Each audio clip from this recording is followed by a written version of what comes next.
या कुक्षिविवरीकृत्वा स्वयं रक्षति सर्वतः नमामि जननीं देवीं परां प्रकृतिरूपिणीं कृच्छेण महता दिव्या धारितोऽहं यथोदरे तत्प्रसादात् जगद्दृष्टं मातुर्नित्यं नमोऽस्तु ते पृथिव्या यानि तीर्थानि सागरादीनि सर्वतः वसन्ति यत्र तां नौमि मातरं भूतिहेतवे మాతృదేవోభవ పితృదేవోభవ. ఇప్పుడు మనము మే నెల 2026 సంవత్సరంలో గోచార ఫలితాలు ఏ విధంగా ఉంటాయో ద్వాదశ రాశుల వారికి తెలుసుకునే ప్రయత్నం చేద్దాము. ఇందులో ముఖ్యంగా మే నెలలో వచ్చేటటువంటి విశేషమైన దినాలు, వాటిని పర్వదినాలు అనుకోండి, లేదా విశేషమైన దినాలు అనుకోవచ్చు. అంటే పర్వదినాలు అంటే కేవలం దేవునికి సంబంధించినటువంటివి. విశేషమైన దినాలు అన్నట్టయితే అది వేరే సంబంధంగా ఉంటుంది. ఏదో సబ్జెక్ట్లో అంటే దేవుడికి సంబంధం లేనటువంటి విషయాల్లో దాన్ని మనం విశేషమైన దినాలుగా మనం పరిగణిస్తూ ఉంటాము. ఇక్కడ మే నెలలో వచ్చేటటువంటి విశేష దినాలు, పర్వదినాల గురించి ముందుగా తెలుసుకుందాం. ఈ 1వ తారీఖు, మే 1వ తారీఖున దీన్ని మే డే అంటారు. మే నెలలో వచ్చేటటువంటి మొదటి రోజుని మే డే అంటారు. ఇది ప్రపంచవ్యాప్తంగా జరిగేటటువంటి ఒక పండగ. ప్రపంచవ్యాప్తంగా మొత్తము అన్ని గవర్నమెంట్ల్లోనూ కూడా, అన్ని ప్రభుత్వాలు కూడా ఆ రోజున సెలవును ప్రకటిస్తాయి. కారణం ఏంటంటే అది కార్మికులు దినోత్సవము. కార్మికులందరూ ప్రపంచంలో ఉండేటటువంటి కార్మికుల ద్వారానే నడిచేది. నాయకత్వాల వల్ల నడిచేది చాలా తక్కువ. కార్మికులతోటే ప్రపంచం నడుస్తోంది. నేను లక్షాధికారి, నాకు 4 కార్లు ఉన్నాయంటే నీ వల్ల ఏమీ కాదు. నువ్వు పెట్టుబడి పెట్టడానికి, అనుకుండా నడిపించడానికి పని నడవాలి అంటే కార్మికుడే. అటువంటి కార్మికులకు సంబంధించినటువంటి దినము మేడే. వాళ్ళకి ఒక పండగ చేయవలసిందే ఖచ్చితంగా, అసలు వాళ్ళకే చేయాలి. అందుచేత మేడే అనేటటువంటి కార్మికులకు సంబంధించినటువంటిది ప్రపంచంలో ఉన్న కార్మికుల ద్వారానే ప్రపంచం నడుస్తుంది. కాబట్టి ఈ మేడేని మాత్రం ఒక కార్మిక దినోత్సవంగా జరుపుకుంటారు ప్రపంచవ్యాప్తంగా. ప్రపంచవ్యాప్తంగా జరిగేటువంటి పండుగ మరొకటి లేనే లేదని ఈ మేడే తప్పితే. అందుచేత ఖచ్చితంగా చేసుకోవాలి. ఓకే. ఇక 4వ తారీఖు 5వ నెలలో డొల్లు కర్తరి అంటారు. కార్తరి అంటే మనకి కృత్తికా నక్షత్రం వచ్చేటటువంటి ఏ నెలలో వస్తుందో దాంట్లో ఆ కృత్తికా నక్షత్రం దాన్ని కర్తరి అంటారు. అది బాగా చైత్రం, వైశాఖంలోనే ఎక్కువగా వస్తూ ఉంటుంది. కాబట్టి ఇక్కడ మీకు ఏమవుతుందంటే మామూలుగా వేసవకాలం ఎప్పుడు కూడా మనకి వైశాఖం, చైత్రం, వైశాఖం, ఆషాఢం ఇక్కడ వరకు ఉంటూ ఉంటుంది బాగా ఎక్కువగా. ఇక్కడ మనకి ఈ డొల్లు కర్తరి అనేటటువంటి దానిలో ఎండలు బాగా తీవ్రంగా ఉంటాయి. అప్పుడు అటువంటి సమయాల్లో మట్టికి సంబంధించినటువంటి అంటే పొలం పనులు కానీ, లేదా చెక్కకు సంబంధించినటువంటి పనులు కానీ చెయ్యరు. ఇది ఒక నిషిద్ధం ఉంది ప్రపంచవ్యాప్తంగానే. అంటే మనం ముఖ్యంగా మన హిందూ దేశంలో, దేశవ్యాప్తంగా ఈ కర్తరిలో అంటే ఇప్పుడు మనకి భారతదేశంలో మనకి కర్తరి వేసవకాలం, కొన్ని దేశాల్లో చలికాలం కూడా అవ్వచ్చు. అంచేత అందరికీ లేదండి. మన భారతదేశంలో జరిగేటటువంటి విషయంలో దీన్ని డొల్లు కర్తరి అంటారు. మట్టి పనులు, చెక్క పనులు చేయరు. దాని తర్వాత అదే కర్తరి ఉండంగానే దాన్ని మనం నిజ కర్తరి అంటే మరింత తీవ్రత అవుతాయి. ఎండలు తీవ్రం బాగా ఎక్కువ అవుతాయి అనమాట. 11వ తారీఖు నుంచి ప్రారంభమవుతుంది. అక్కడి వరకు అలా. 12వ తారీఖు మహానుభావుడు ఆంజనేయ స్వామి వారి యొక్క జయంతి. దీని గురించి కాంట్రవర్సీలు ఉన్నాయనుకోండి. మా తిరుపతిలో ఉమ్మనే పుట్టాడని ఒకడంటే, మా అయోధ్యలో పుట్టాడని ఒకడంటే, మరొక దగ్గరంటే కిష్కిందలో పుట్టాడని మరొకడంటే, అనేక రకాలు ప్రతి విషయంలోనూ కూడా గతించి బాటును ప్రస్తుతం నడుస్తున్న దాని మీద మనకి కాంట్రవర్సీ ఉండదండి. గొడవలు ఏముంటాయి? అందరికీ కళ్ళ ముందు కనబడుతూ ఉంటుంది. జరిగిపోయిన దాని మీద నలుగురు 4 అభిప్రాయాలు. అక్కడికి వాడు వీడు చూసింది లేదు, వీడు చూసింది లేదు, నేను చూసింది, ఎవరు చూసింది లేదు. కాబట్టి నలుగురు దగ్గర 4 అభిప్రాయ భేదాలు వస్తూ ఉంటాయి. అంత మాత్రం చేత మనం దేవుని తక్కువ చేయాల్సిన పని లేదు. ఒకవేళ ఆ ప్రాంతంలో వాళ్ళు దాన్ని నవ్వితే ఆ ప్రాంతంలో ఆ రోజున వాళ్ళు చేసుకోండి ఆ పండుగను. ఈ ప్రాంతం వాళ్ళు ఈ రోజు చేసుకుంటారు. ఈ విధంగా ఉంటుంది. ఇకపోతే 14వ తారీఖున ఇంచుమించుగా 14, 15 తారీఖుల్లోనే ఇప్పుడు కూడా రవి సంక్రమణం జరుగుతూ ఉంటుంది. ఒక రాశి నుంచి మరొక రాశిలోకి జరుగుతూ ఉంటుంది. ఈ విధంగా 14వ తారీఖున మనకి వృషభ రాశిలో ప్రవేశిస్తూ ఉన్నారు సూర్య భగవానుడు. ఇక ప్రతి నెలలోనూ కూడా వచ్చేటటువంటి మాస శివరాత్రి. ఆ మాస శివరాత్రి 18వ తారీఖు చాలా పరమ పుణ్యమైనటువంటి, పవిత్రమైనటువంటిది. ఆ రోజున కనుక అభిషేకం చేసుకున్నట్టయితే ఈశ్వరుడికి చాలా విశేషమైన ఫలితాలు లభిస్తుందని పెద్దలు చెప్పారు. అలాగే 25వ తారీఖు కృత్తికా నక్షత్రం వెళ్ళిపోయిన తర్వాత వచ్చేటటువంటి నక్షత్రం రోహిణి నక్షత్రం. ఈ రోహిణి నక్షత్రం కృత్తిక కంటే కూడా భయంకరమైనటువంటి ఎండలు ఉంటాయి. రోహిణి కాతులో రోడ్లు అంటే తెలుసు కదంటే రాతితో చేస్తారు. అటువంటి రాళ్ళతో చేసినటువంటి రోడ్లు కూడా పగిలిపోతాయి అని అంటే అంత తీవ్రంగా ఉంటుందని చెప్పడం కోసం రోహిణి కాతులో రోడ్లు కూడా పగిలిపోతాయని ఒక పెద్ద ఒక సామెతగా ఉంది. రోడ్లే పగిలిపోతే మనం ఉంటామండి. భరించడం చాలా కష్టము అనే ఉద్దేశంలో ఆ మాట అన్నారు. అది. ఇకపోతే 17వ తారీఖు నుంచి ఈ నెలలో వచ్చే విశేషం ఏంటంటే ఈ మే నెలలో అధిక జ్యేష్ఠ మాసం వస్తుంది. 4 సంవత్సరాలకు ఒకసారి మనకి తెలుగు అదే మొత్తం భారతదేశంలో అధిక మాసం ఒకటి వస్తూ ఉంటుంది. వచ్చేటటువంటి కొద్దిపాటి చిన్ని బిట్లన్నీ మిగిలిపోయినవన్నింటినీ కలిపి వీటిని లెక్క సరిచేయడం కోసం అని చెప్పేసి 4 సంవత్సరాలకు ఒకసారి మనకి అధిక మాసంలో ఒకటి వస్తూ ఉంటుంది. అధిక మాసంతో లెక్కంతా కరెక్ట్గా సరిపోతుంది. ఇంకా ఏ ఇంగ్లీష్ క్యాలెండర్ కాదు, మరి ఏ క్యాలెండర్ అయినా తీసుకోండి ప్రపంచంలో, ఇలాంటిగా విశేషంగా ఒక అధిక మాసం వచ్చి మొత్తం 365 రోజుల్ని సరిపెట్టేటటువంటి పద్ధతి వేరే ఏ మతంలో కానీ ఏ మతం యొక్క పంచాంగాల్లో కానీ లేదు. ఇది హిందువుల యొక్క గొప్పతనం, ఇది మన హిందూ క్యాలెండర్ యొక్క గొప్పతనం. కాబట్టి అధిక మాసంలో వచ్చేటటువంటి విశేషం ఏంటంటే లెక్క సరిపోతుంది, కానీ అప్పుడు కొంత గ్రహాల యొక్క శక్తి తగ్గిన కారణంగా శుభ కార్యాలు ఏవి నిర్వర్తించరు. అంటే గృహ ప్రవేశాలు కానీ, గృహ శంకుస్థాపనలు కానీ, గుడి ప్రతిష్ట కానీ, పెళ్లిళ్ళు కానీ, వివాహాదులు కానీ ఇట్లాంటివి ఏవి జరగవు. అది గమనించుకోండి. ఇది ఈ నెలలో వచ్చేటటువంటి విశేషమైనటువంటి పర్వదినాలు అనండి, లేదా విశేషమైన దినాలు. ఓకే, శుభం.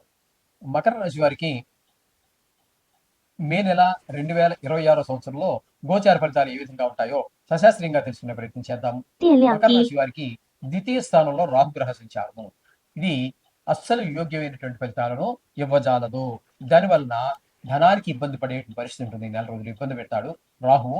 అలాగే మనకి మాటలో కఠినత్వం ఉంటుంది. అలాగే కుటుంబంలో కూడా ఏమాత్రం ఆహ్లాదకరమైనటువంటి పరిస్థితులు ఉండవు. అలాగే నేత్ర వ్యాధులు ఉన్న వారికి కొంచెం ఆ బాధలు ప్రకోపించేటటువంటి అవకాశం మనకి రాహు వల్ల కలుగుతూ ఉన్నది. అలాగే ఇతరులకి ఈ విధమైన సలహాలు ఇవ్వకుండా ఉండటమే మనకి మంచిది.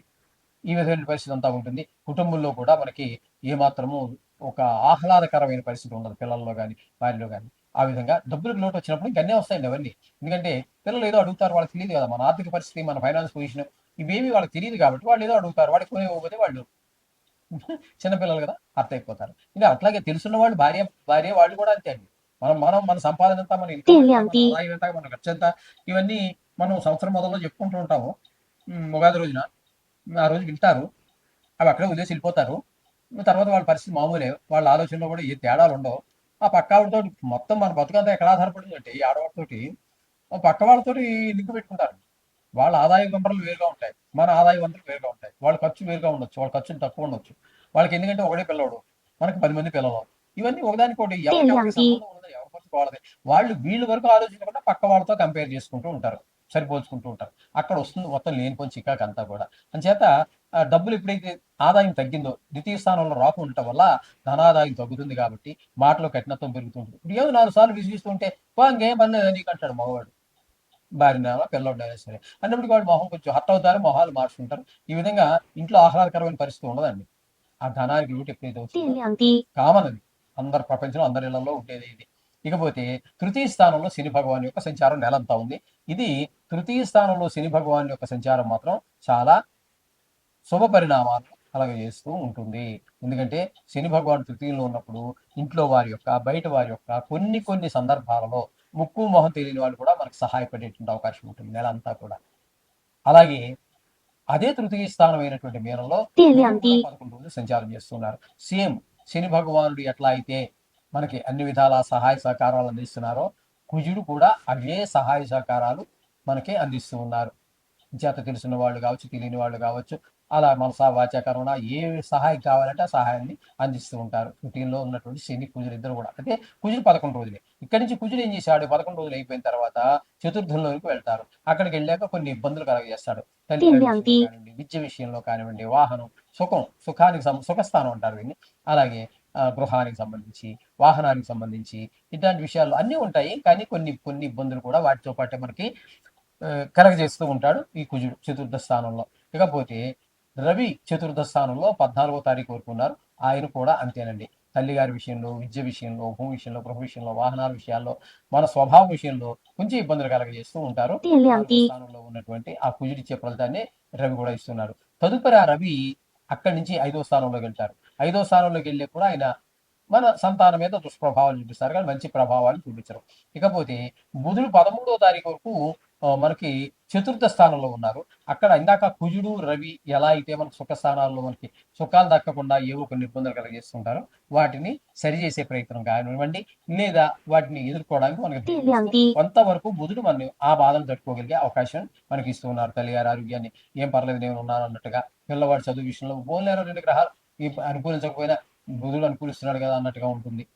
కొంచెం విద్య విషయంలో ఆయన సహకరిస్తాడు. అలాగే భూమి గృహాలన్నిటి విషయాల్లో కొంతవరకు మనకి బుధుడు అనుకూలమైన ఫలితాలు ఇస్తూ ఉన్నాడు. ఈ చతుర్థ స్థానాన్ని వారు ప్రధానంగా తీసుకుని ఈ రియల్ ఎస్టేట్ వ్యాపారులు బతుకుతూ ఉంటారు. వాళ్ళ వాళ్ళ యొక్క జీవితాన్ని ఇది సూచిస్తూ ఉంటుంది. ఇక్కడ చెప్పాలి అన్నట్టయితే వీరికి కుజుడు, రవి ప్రతికూలమైన ఫలితాలు ఇస్తూ ఉన్నారు చతుర్థ స్థానంలో ఉండి.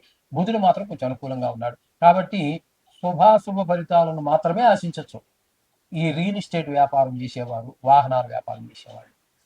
అలాగే రవి ఈ 14 రోజుల తర్వాత 5వ దానిలోకి వెళ్తున్నాడు కదా, పిల్లల యొక్క ఆరోగ్య విషయంలో, సంతానం విద్య విషయంలో ఇబ్బంది పెడుతున్నారు. ఇకపోతే అక్కడే ఈ బుధుడు కూడా పంచమంలోకి వెళ్తాడు. అక్కడ ఆయన కూడా ఈ సంతానం విషయంలో, విద్య విషయంలో ఇబ్బంది పెడుతూ ఉంటాడు. ఇకపోతే శుక్రుడు 5వ స్థానంలో ఒక 14వ తారీఖు వరకు ఉంటున్నారు. ఆ 14వ తారీఖు వరకు 5వ స్థానంలో మంచి ఫలితాలు ఇస్తున్నారు. 15వ తారీఖు నుంచి 6వ స్థానంలో అంటే మిథునంలో ప్రవేశిస్తున్నారు. శుక్రుడు ఎప్పుడు కూడా 6వ స్థానంలో శుభ ఫలితములను ఇవ్వజాలరు. కాబట్టి అక్కడ కొంచెం చిన్నపాటి ఇబ్బందులు, అలాగే అప్పుల వాళ్ళతో చిన్న ఇబ్బందులు, అలాగే మనకి ఏదైనా అప్పు ఇంకో దగ్గర చేద్దాం పోని ఈ బాధ పడలేకపోతున్నాం వీడు అప్పు తీర్చేద్దామంటే మనం తెలిసిన వాళ్ళ దగ్గర, మరి పక్కింటి వాళ్ళ దగ్గర, తెలిసిన వాళ్ళ దగ్గర చేద్దామంటే అయ్యో ఇప్పుడే అయిపోయినాయండి మీకు వచ్చే నెలలో ఇస్తానండి అంటాడు. వచ్చే నెలకి గ్రహాలు ఇక్కడి నుంచి మారుతాయి, మన పరిస్థితి మళ్ళీ చాలా అనుకూలంగా ఉండొచ్చు, మనమే వాడికి తిరిగి అప్పు ఇచ్చే పరిస్థితి కూడా రావచ్చు, ఎలా ఉంటుందో తెలియదు. ప్రస్తుతానికి అయితే మాత్రం మనకి పని అవ్వదండి. ఈ విధమైనటువంటి 6వ స్థానంలో ఉన్నటువంటి శుక్రుడు ఈ విధమైన పరిణామాలన్నీ ఉంటాయి.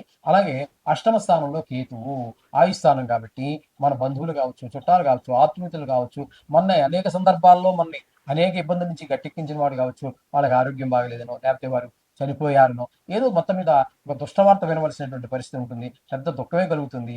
వాళ్ళు లేకపోతే వాడే నాకు ₹1,00,000 కావాలి అర్జెంట్ అంట అని ఉండవచ్చు. అన్నప్పుడు ఆ ₹1,00,000 ఇవ్వలేని పరిస్థితిలో ఉండవచ్చు మనం.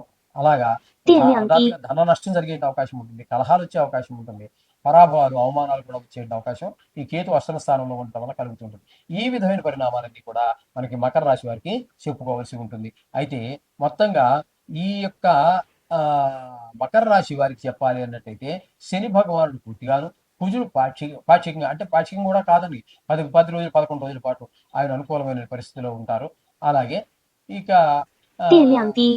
శుక్రుడిని తీసుకున్నట్టయితే శుక్రుడు కూడా పాక్షికమే.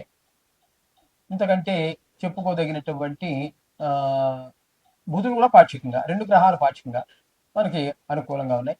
ఒక గ్రహమే పూర్తి మనకి అనుకూలంగా ఉంది. మొత్తం మీద వీళ్ళకి శుభాశుభ ఫలితాలే గోచరిస్తూ ఉన్నాయి. కాబట్టి ఏ గ్రహాల అనుకూలత తక్కువగా ఉందో ఇక్కడ ముఖ్యంగా మనం చెప్పుకోవాలంటే రాహు ద్వితీయ స్థానంలో ఉండటము, కేతువు అష్టమ స్థానంలో ఉండటం, ఈ రెండింటికి రాహు కేతువుల గురించి చాలా ఎక్కువ ఇబ్బంది పెట్టే పరిస్థితి ఉంది ఈ యొక్క మకర రాశి వారిని.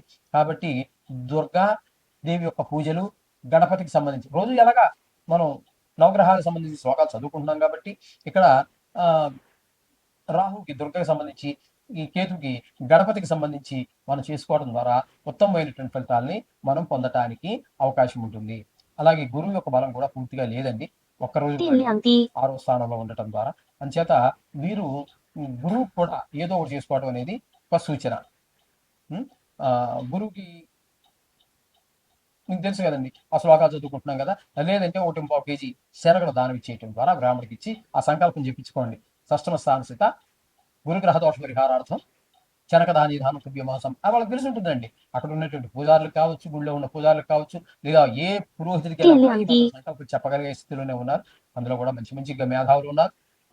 కొంతమంది కొంత విద్య లేకపోయినా ఆ మాత్రం చెప్పగల విద్వత్తు ఉన్నటువంటి వాళ్ళే అది చేసినట్టయితే మనకు కొంత అనుకూలమైన ఫలితాలు ఇచ్చే అవకాశం కనిపిస్తుంది. శుభం.